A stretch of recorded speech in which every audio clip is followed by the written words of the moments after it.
বিগত 1.5 যুগ যাবৎ শৈলিনী হাসিনার সেই অন্ধকার কারাগারে যে নেতাকে টাঙ্গাইলের গণমানুষের নেতা, টাঙ্গাইলের লাখো মানুষের নয়নের মনে বাংলাদেশ জাতীয়তাবাদী দল টাঙ্গাইল জেলা শাখার প্রতিষ্ঠাতা সাধারণ সম্পাদক মজলুম জননেতা জনাব অ্যাডভোকেট আব্দুল সালাম পিন্টুর আজকে 21 আগস্ট যে গ্রেনেড হত্যা মামলা তাকে দেওয়া হয়েছিল, মিথ্যা মামলা দেওয়া হয়েছিল, সেই মামলা থেকে বাংলাদেশের হাইকোর্ট তাকে বেকসুর খালাস দিয়েছে।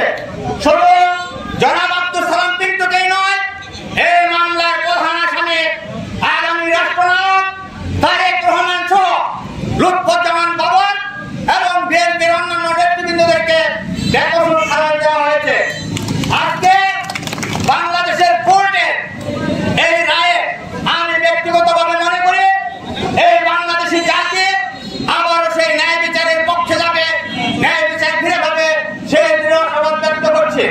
সাধারণ বন্ধুরা, ফ্যাসিস্ট হাসিনার পতন হয়েছে, যদি উনাকে প্রশ্ন করে যে 17টি বছর এই নেতৃবৃন্দদেরকে আপনি কারাগারের অন্ধকার কষ্টে অন্ধকার কারাগারে অন্তরীণ রেখেছেন, আপনি ফিরিয়ে দিবেন সেই মূল্যবান 17টি বছর।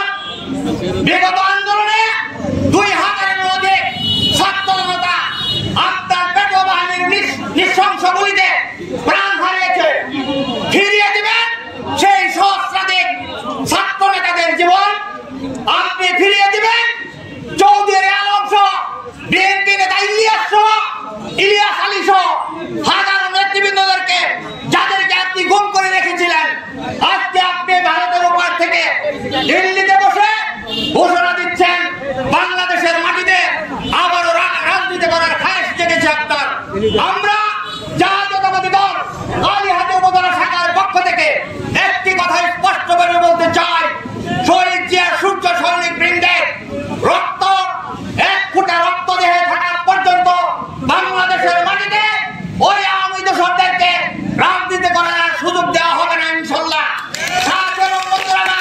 মঞ্চে উপবিষ্ট যারা নেতার নির্দেশনায় বাংলাদেশ জাতীয়তাবাদী দল কালিহাতি উপজেলা শাখার কর্মসূচি চলবে, সেই দৃঢ় আশাবাদ ব্যক্ত করে সকলের সুস্বাস্থ্য এবং দীর্ঘায়ু কামনা করে সংক্ষিপ্ত বক্তব্য শেষ করছে।